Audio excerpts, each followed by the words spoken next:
하나님을 믿습니다. 우리가 믿는 하나님은 창조주 하나님이십니다. 또한 우리는 예수님이 우리의 구원자이심도 믿습니다. 그분이 아니면 우리는 구원받을 길이 없음을 우리는 믿습니다. 또한 우리와 늘 함께 하시고 이끄시고 교통하시는 성령님도 믿습니다. 이 세 분, 하나님과 예수님과 성령님이 한 분이심을, 삼위일체 하나님이심을 우리는 또한 믿습니다. 우리는 이것을 믿기 때문에 그 하나님과 하나 되기 위해서 언약을 맺은 거죠. 언약을 맺었다. 언약이라는 건 바꿔 말하면 약속이라는 거예요. 그런데 이 언약이라는 단어는요, 단순한 약속과는 좀 차이가 있습니다. 거기에 조건이 있고요. 그리고 그 조건에 따라서 증거가 있습니다. 그 조건을 따르지 못하면 벌거는 거예요. 그럼 여러분은 언제 언약 맺으셨을까요? 여러분 언제 하나님 앞에 언약 맺으셨을까요? 우리가 예수를 믿겠다고 한 순간부터 언약을 맺었는데 공식적으로 언약을 맺은 건 언제냐라고 묻는다면 세례받을 때, 세례받을 때. 세례를 받으면서 세례 서약이라는 걸 합니다. 그 서약 중에 이런 서약이 있어요. 세 번째 질문에 이렇게 질문하거든요. 여러분은 지금 성령님의 은혜만 의지하고 그리스도를 따르는 자가 되고 모든 죄악을 버리고 그의 가르침과 본을 따라 살기로 서약합니까? 거기에 여러분들은 다 서약합니다 라고 대답하셨어요. 다 잊어버리셔서 기억 안 날 거예요.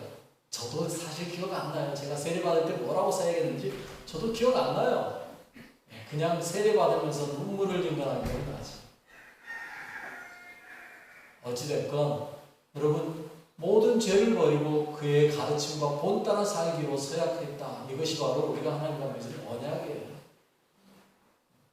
그런데 물어봅시다. 이 언약대로 여러분 정말 그렇게 사십니까? 여러분 그러지 못하면 언약대로 하면 여러분은 죽어야 돼요. 이 언약대로 지키기로 맹세했는데 못 지켰으니까 죽어야 돼요. 언약을 파기하는 일은요 무서운 겁니다. 왜 무서운지 아십니까? 언약이 무엇인지 오늘 알아보면요, 그 언약이라는 게 그렇게 무서운 거였구나라는 걸 알게 될 거예요. 오늘 이 언약에 대한 이야기를 좀 할 겁니다. 하나님은 아브라함에게 나타나셔서요, 다시 한번 아브라함과 약속을 갱신해요. 언약을 다시 맺는 거예요. 그 언약 갱신의 조건으로 오늘 아브라함에게 증거를 보여주기도 하고요. 그리고 확실하게 다시 한번 언약을 맺는데 언약을 맺는 형식이라는 게 있어요. 9절에 보면 이렇게 말하고 있습니다. 여호와께서 그에게 이르시되 나를 위하여 3년 된 암소와 3년 된 암염소와 3년 된 순양과 산비둘기와 집비둘기 새끼를 가져올지니라. 언약을 맺기 위해서 필요한 제물입니다. 언약은 그냥 맺는 게 아니고요. 언약을 맺기 위한 제물이 반드시 필요했습니다. 그 제물들을 가져오는 거예요. 실제 고대 근동의 언약식은 바로 이렇게 시작을 합니다. 짐승을 가져와요. 그리고 그 짐승을 어떻게 하느냐? 가운데를 반으로 쪼갭니다. 짐승을 반으로 쪼개요. 그리고 그 쪼갠 짐승들을 양옆으로요. 이쪽의 절반, 이쪽의 절반으로. 그리고 피를 받아놓고요. 그리고 나서 두 사람이 언약할 내용에 대해서 쭉 선포를 합니다. 나는 너에게 이렇게 해주겠다. 나는 당신에게 이렇게 하겠습니다. 언약을 선포를 해요. 그리고 난 다음에 그 선포한 내용을 지키겠다는 의심에 증거로 그 쪼개놓은 짐승 사이로 지나갑니다. 지나간 다음에 받아놨던 피를 갖다 서로의 몸에다 뿌리는 거예요. 그리고 나면 그 언약이 체결됩니다. 여러분, 이렇게 하면 언약이 체결되는데 언약에는요 반드시 갑과 을이 있겠죠. 그러지 않겠습니까? 둘 다 갑일 수도 있어요. 둘 다 을일 수도 있고요. 그런데 일반적인 언약은요 갑과 을이 있습니다. 그러면 누가 갑이고 누가 을일까요? 강한 자가 갑이고요, 약한 자가 을이에요. 그래서 강한 자는 보통 조약에서 내가 너를 지켜주겠다라는 게 조약이고요, 약한 자는 당신이 나를 지켜준다면 나는 당신에게 이렇게 조공을 바치겠습니다 하는 게 일반적인 언약이에요. 그렇게 해서 체결하면 누가 더 지키기 어려워요? 솔직히 보호해주는 사람이 더 쉬워요? 아니면 보호를 받는 사람이 더 쉬워요? 보호받는 사람이 더 어려워요. 왜냐하면 보호받는 대신에 조공을 바쳐야 되잖아요. 그 뭔가를 갖다 바치는 게 이게 쉬운 게 아니에요. 그래서 일반적으로 언약을 깨트리면 누가 깨트리냐? 을이 깨트려요. 고대금동의 언약은 그랬어요. 그 이야기가 어디에 나오냐? 15장에 나왔잖아요. 소돔의 왕들이 왜 반역을 했어요? 을의 입장에서 조공 바치는 게 힘드니까 반역을 했던 거예요. 그래서 쳐들어왔고 그들은 쪼개질 뻔했죠. 이렇게 언약 체결하는 것처럼 아브라함도 똑같이 하나님께 언약을 체결합니다. 짐승 가져왔어요. 그 다음에 어떻게 해요? 10절에요. 이렇게 말하죠. 아브라함이 그 모든 것을 가져다가 그 중간을 쪼개고 그 쪼갠 것을 마주 대하여 놓고 그 새는 쪼개지 아니하였다. 언약 체결을 위해서 제물과 똑같이 짐승을 반으로 쪼개놨습니다. 그리고 이제 하나님만 오시면 언약 체결이 되는 거예요. 이렇게 짐승을 잡아놓고 준비를 다 마친 아브라함이 기다리는데 하나님께서 금방 오시면 좋은데 오시지 않고 있어요. 기다리는 거죠. 기다렸다 보니 어떤 일이 일어나요? 11절에 이렇게 이야기해요. 솔개가 그 사체 위에 내릴 때에는 아브라함이 쫓았더라. 솔개가 내려와서 쪼개는 짐승을 잡아가려고 그래요. 채가려고 그런단 말이죠. 그럴 때마다 솔개를 쫓아내는 일을 아브라함이 계속해서 반복하는 거예요. 여러분, 하나님과 아브라함의 언약을 체결하지 못하도록 방해하는 세력이 있었다라는 이야기죠. 여러분 그렇습니다. 언약을 체결하려고 할 때요, 특별히 하나님과 우리가 언약을 맺으려고 할 때 방해하는 세력이 있습니다. 왜? 하나님과 언약을 맺으면 그걸로 인하여서 손해보는 자가 생기거든요. 여러분, 우리가요 하나님께 세례 받으려고 할 때 또는 세례를 받고 난 다음에 어떤 일이 반드시 일어나더라고요. 제 경험상으로도 그렇고요. 남들도 보니까 그래요. 세례 받기 전에요. 꼭 뭔가 큰일이 터집니다. 왜 그럴까요? 세례를 받는 순간 하나님과의 언약이 체결돼요. 하나님과 백성이 되는 거거든요. 그러다 보니까 사탄이 하나님의 백성 되지 못하게 가로막는 거예요. 교회 가지 못하게 만드는 일이 생겨요. 또 교회 가면 문제가 생기게 만들어요. 하나님의 백성이 되지 못하게 하는 거예요. 솔개가 반드시 있어요. 여러분 그 솔개를 어떻게 해야 돼요? 잘 쫓아내셔야 돼요. 그러지 않으면 우리는 하나님과의 언약을 체결하기가 힘들어져요. 여러분 솔개를 잘 쫓으셔야 돼요. 많은 사람들이 그 솔개를 쫓아내지 못하고요. 언약식에 필요한 짐승을 가져가게 놔둬버린단 말이죠. 그 결과 하나님과 언약을 못 맺고 교회를 떠나는 사람들이 종종 있다는 거예요. 우리가 하나님과의 언약을 맺을 때 그 언약을 맺지 못하도록 방해하는 솔개를 잘 쫓아내셔야 돼요. 그런데 그걸 쫓아내지 못했다. 누구 잘못이에요? 하나님 잘못이에요? 아니란 말이에요. 우리가 잘못하고 있는 거예요. 우리가 쫓아내지 못한 우리의 죄예요. 여러분 하나님 원망할 거 하나도 없어요. 하나님이 잘못한 거 아니에요. 솔개에게 짐승을 내어준 우리의 잘못이에요. 잘 막으시는 거예요. 잘 막아내시는 여러분 되시길 바라겠습니다. 이렇게 솔개를 잘 막아내고 나니까 어떤 일이 일어나요? 하나님이 나타나시기 전에 이런 일이 일어나요. 12절에요. 해질 때에 아브라함에게 깊은 잠이 임하고 큰 흑암과 두려움이 그에게 임하였대.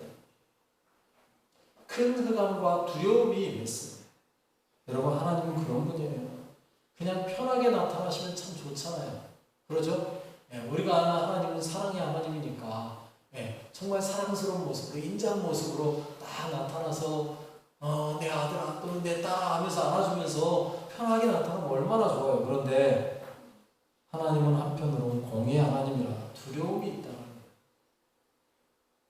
두려움이 있어요. 그 두려움으로 우리에게 나타나시는 경우가 있어요. 두려움과 큰 흑암을 가지고 임하시는 그런 하나님이 언약 맺자고 오는 거예요. 언약 맺기 전에는요 얼마나 두려운지 몰라요. 여러분 언약 맺기 전에 하나님은요 우리에게 두려운 하나님일 뿐입니다. 공포의 하나님이에요. 왜요? 공의로 우리를 심판하실 분이기 때문에 우리의 죄악을 심판하실 분이기 때문에 하나님과 언약 맺기 전에는요, 우리는요, 하나님을 두려워할 수밖에 없어요. 공포의 대상이에요. 왜? 그분이 빵 하고 또 들면 우리는 어디로 가야 되니까요? 지옥으로 떨어져야 되니까. 두려운 분이죠. 그런데 그분과 언약만 맺고 나면 그 뒤부터 그분이 180도 바뀌어요. 어떤 하나님이 우리에게는 영원히 사랑의 하나님이 되십니다. 왜 그렇습니까? 여러분 아무리 두려운 존재여도요, 그분이 내 편이 되는 이상 그때부터는 두려움이 없어요. 내 편이잖아요. 여러분 아무리 싸움에 능한 사람이라 해도요, 칼 한 번에 그냥 뭐 100명, 1000명이 쓰러지는 대단한 장사를 합시다. 그런데 그 사람이 아무리 두려운 존재여도요, 그 사람이 내 편이면 그때부터 나는 어떻게 돼요? 오히려 내가 편해져요. 그렇지 않습니까? 쉽게 이야기할게요. 여러분 왕은요, 옛날 조선시대 왕은 두려움의 상징이었어요. 그렇지 않습니까? 왕의 한마디에 나는 죽고 살고가 결정이 돼요. 그런데 그 왕이요, 나에게 이렇게 말하는 겁니다. 야, 내가 이제부터 너하고 영원한 내 편 할게. 네가 내 편해. 그러면 그때부터 왕이 두려울까요? 아니요. 그때부터 이제 왕은요, 어떻게 되는 거예요? 왕이 내 편이 되는 순간부터 나는 뭐가 돼요? 목에 힘이 들어가기 시작해요. 죄송하지만 우리나라 속담에 그런 말이 있어요. 대감집 하인도 거드름을 피운다. 여러분 대감집의 하인이요, 거드름을 왜 피워요? 하인 주제에. 그런데요, 어디에 하인에 따라서요, 그의 행동이 달라진다는 거예요. 대감집 하인이 되는 순간요, 대감집 문지기만 딱 돼도요, 그때부터 양반이 와서요, 그 문지기에 함부로 못해요. 왜? 안 들여보내주면 자기는 대감을 못 만나니까. 그런 거예요. 하나님이 나와 언약을 맺는 순간 나는 뭐가 되는 거예요? 하나님 앞에 큰 힘이 되는 거예요. 그 무서운 존재였던 하나님이 내겐 이제 힘이 되는 존재가 되는 거예요. 누가 나를 함부로 할 수가 없는 거예요. 여러분 왕이 나의 편이 되는 순간 장성 군수가 나에게 뭐라 하겠습니까? 아니면 도지사가 나에게 뭐라 하겠습니까? 오히려 나에게 와서 손을 빌지도 몰라요. 아, 내가 왕에게 이럴 일이 있는데 와, 자네가 좀 손 좀 놔주면 안 되겠는가? 이렇게 된다고요. 여러분 언약 맺는다는 게 그런 거예요. 그 언약을 지금 하나님과 아브라함이 맺고 있는 거예요. 그런데 놀라운 일이 뭔지 아세요? 그렇게 하면 제가 좀 전에 말씀드렸죠. 갑과 을이 생긴다고. 언약을 맺으면 갑이 생기고 을이 생겨요. 그런데요, 어떤 사람이 을이냐면 약한 사람이 을이라고 그랬잖아요. 근데 오늘 보면 17절에 보면요, 이렇게 이야기해요. 해가 져서 어두울 때 연기 나는 화로가 보이며 타는 횃불이 쪼갠 고기 사이로 지나더라. 여러분 언약을 맺을 때요, 언약 맺는 시기에, 언약 시기에 하이라이트가 뭔지 아십니까? 그 쪼갠 고기 사이로 사람이 지나갈 때가 언약 맺는 하이라이트. 그런데 일반적으로 그 고기 사이를 지나가는 자들은요, 어떤 사람이냐면 을이에요. 둘 다 지나가는 경우도 있지만요, 어떤 때는요 을만 지나가요. 왠지 아세요? 갑이 힘이 있으니까 너 이렇게 해 하면 을은 따를 수밖에 없잖아요. 그래서 을이 그 고기 사이를 지나가고요, 그 을이 고기 사이로 지나간다는 이야기는 그 언약대로 하지 않으면 나는 이 고기처럼 쪼개질 겁니다 라는 맹세인 거예요. 그런데 오늘 17절 말씀에 여러분 누가 지나가고 있어요? 횃불이 쪼갠 고기 사이로 지나더라 라고 말해요. 여러분 이 횃불은요, 하나님의 상징입니다. 하나님이 빛이시잖아요. 그분의 상징으로 이 횃불 같은 것이 나타나서요, 고기 사이로 지나가는 거예요. 여러분 그러면 누가 지금 을이 됐다는 이야기예요? 하나님. 사람이 을이 아니고요, 아브라함이 을이 아니고요, 누가 을이라고요? 하나님이요. 여러분 을은 약자고요, 갑은요 강자입니다. 그런데 하나님은요, 아브라함과 맺은 언약 속에서요 스스로 뭐가 돼요? 약자가 되십니다. 그래서 아브라함과 약속을 하면서요, 그 약속에서 아브라함은 반드시 이 약속을 지키지 않아도 돼요. 누구는 근데 반드시 지켜야 되는 거예요 지금? 하나님은 지켜야 되는 거예요. 왜? 하나님이 스스로 고기 사이를 지나가시는 을이 되었기 때문에. 아브라함은요 일방적으로 유리한 언약을 하나님과 맺고 있는 거예요. 여러분 어느 누가 이런 언약을 체결하겠어요? 나만 손해보는 약속 하고 싶으세요? 여러분 기업 대 기업이 약속을 맺을 때 한 기업이 일방적으로 이익되는 줘야 언약 체결할까요? 한 기업은 무조건 손해만 보는데 그 약속을 체결할까요? 안 한단 말이죠. 그런데요, 하나님은요, 그 약속 지금 하고 있는 거예요. 일방적인 약속. 그분을 누가 한 거예요? 하나님이 스스로 결정하시고요, 하나님이 스스로 그 약속을 맺고 있는 거예요. 여러분, 다시 한번 묻겠습니다. 여러분은 그 하나님과 언약을 맺으셨습니까? 세례를 통해서 한 서약을 이제는 지키고 계십니까? 하나님과 한편이 맞습니까? 언약을 맺기는 하셨는데 그 언약대로 잘 지키고 계시냐는. 그럼 언약 지키지 않으면 우리는 어떻게 해야 돼요? 고기처럼 쪼개져야 돼요. 그리고요, 어떻게 해야 돼요? 여러분의 피를 뿌려주셔야 돼요. 그게 언약이란 말이에요. 근데 우리는요, 그렇게 지키지 못하고 살죠. 성경 나온 말씀대로 우리가 이렇게 살냔 말이죠. 유대인들은 이 성경에 나와 있는 모든 말씀들을 딱 추려내가지고요, 그 중에 언약이라고 생각하는 걸 골라냈는데 613가지라고 해요. 그런데 그 613가지 언약을 여러분 지키셨나요? 하나라도 어기면 쪼개지셔야 됩니다. 여러분의 몸이 반으로 쪼개지셔야 돼요. 이렇게 쪼개지면 이렇게 쪼개져야 돼요. 그런데 여러분, 과연 여러분들은 온전하게 사실 자신 있으세요? 그 언약 613가지 다 지키셨어요? 아니라면 쪼개져야 된다니까요. 그런데 여러분, 우리가 정말로 그거 다 지킬 수 없다는 거예요. 예수님에게 부자 청년이 찾아왔습니다. 어떻게 하면 영생을 얻을까요? 묻습니다. 거기에 예수님이 말씀해 주시죠. 이렇게 하면 영생 얻어. 그러자 그 부자 청년 뭐라 그래요? 그거 다 지켰는데요. 그러자 예수님 뭐라고 말합니까? 한 가지 부족한 게 있어. 한 가지. 여러분, 그 청년은요, 그 한 가지 때문에 뭐 하고 갔어요? 근심하며 돌아갔어요. 여러분에게 묻겠습니다. 여러분은 지키지 못하는 그 한 가지가 없는가요? 저도요, 그 한 가지 때문에 매일 주님 앞에 무릎 꿇고 기도합니다. 하나님, 그거 좀 제발 지킬 수 있게 좀 지켜주십시오. 하나님, 나를 좀 인도해 주십시오. 그 한 가지가 나를 꼭 발목 잡는 게 있고, 왜 그렇게 안 되는지 모르겠어요. 그 한 가지. 지켜본다고 노력을 열심히 하는데도 안 돼요. 여러분, 이게 우리 사람입니다. 이게 우리 사람이라고요. 아무리 하려고 해도 안 되는 거. 그러면서 우리는 뭐라고 표현하는지 아세요? 그 안 되는 그 한 가지 때문에 에이, 남들도 그렇게 다 사는데 뭐. 남들도 그렇게 사는데 뭐. 여러분, 하나님 앞에 그 말이 통할까요?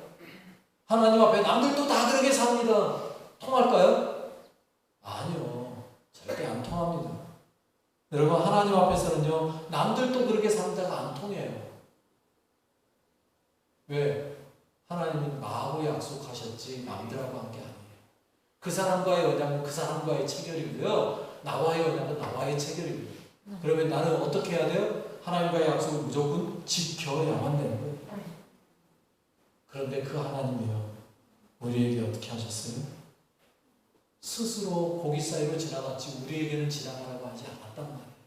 스스로 의리 되셨어요. 나는 못 지킬 걸 알기 때문에. 하나님이요, 우리가 스스로, 사람들은 그거 100% 못 지킬 거 내가 알아. 그러니 너 보고 지나가라고 하지는 않을게. 이게 은혜라는 거예요. 이게 은혜라는 거예요. 그렇게 자신을 드러내신 하나님께서 안 되는 걸 아시는 거예요. 그래서 어떻게 하셨습니까? 친히 이 세상에 사람 몸을 입고 오셨습니다. 언약 체결한 것에 대해서 죽어야 될 마땅한 우리를 위해서 친히 내려오셨어요. 그리고요, 우리를 대신해서 이 땅에 오셔서 사람의 한계를 직접 경험하셨어요.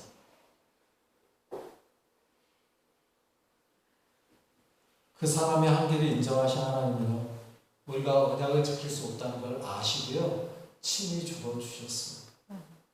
십자가에서 대신 쪼개지신 거예요. 대신 친히 피 뿌려주신 거예요.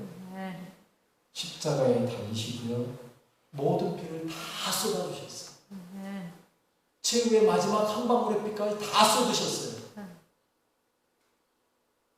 요한복음 19장 34절에 그렇게 말하고 있습니다. 그중 한 군인이 참으로 옆구리를 찌르니 곧 피와 물이 나오더라. 여러분, 매달려 있는 사람의 옆구리를 찌르면요, 그 창이 어디까지 가겠어요? 푹 찔러지면요, 그게 심장까지 와서 찌릅니다. 심장에 있던 그 피, 그리고 거기에 남아있던 물까지 같이 쏟아졌어요. 여러분, 심장에서 물이 나왔다는 이야기는요, 두 가지입니다. 그 몸 안에 피가 다 빠졌다는 소리고요. 한 가지는 그가 확실하게 죽었다는 거. 심장에 물이 차면 죽은 거예요. 여러분, 예수님은요, 그렇게 완벽하게 죽어주셨어요. 누굴 대신해서? 우리를 대신해서. 내가 쪼개져야 되는데, 내가 피 흘려야 되는데, 예수님께서 직접 당하셨어요. 왜요? 그분이 우리를 대신하여 의리 되셨어요. 그리고 우리에게는요, 자유 주셨어요. 이제는 그 언약과는 아무 상관없이 우리는 이제 뭐 했다? 자유했다는 거예요. 고린도후서 3장 17절에 그렇게 말합니다. 주는 영이시니 주의 영이 계신 곳에는 자유가 있다. 여러분과 늘 누가 함께하고 계세요? 성령 하나님께서 함께하고 계시잖아요. 그러다 보니 여러분이 이제 뭐 한 거예요? 자유하신 거예요. 여러분은 이제 더 이상 종이 아닙니다. 주의 종이 아니에요. 자유인이에요. 왜요? 예수님께서 자유를 선포하셨기 때문에. 갈라디아서 5장 1절에 그렇게 말하고 있어요. 그리스도께서 우리를 자유롭게 하려고 자유를 주셨으니 그러므로 굳건하게 서서 다시는 종의 멍에를 매지 마라. 다시는 이제 주의 종의 멍에 매지 않아도 됩니다. 주님이 대신 죽어주셔서. 이것이 바로 하나님의 은혜예요. 하나님은 아브라함과 언약 맺으실 때요, 처음부터 아브라함에게 멍에를 주시지 않았어요. 그에게는 자유 주셨어요. 언약을 맺는다고 하면서 하나님은 자신이 스스로 그 언약의 굴레에 쓰이셔서 고기 사이로 지나가셨지만 아브라함에게는 지나가게 하지 않았어요. 우리에게도 똑같아요. 본인이 스스로 부당함을 아시면서도 자신이 죽어줄지언정 우리에게 죽게 하지는 않으셨다라는 거예요. 여러분, 예수님은요, 부당한 재판 받았잖아요. 여러분들이 보셔서 알지만 예수님은 얼마나 부당하게 재판받았어요. 불리한 조건으로 가셔서 거기에 부당하다라고 말하지 않았어요.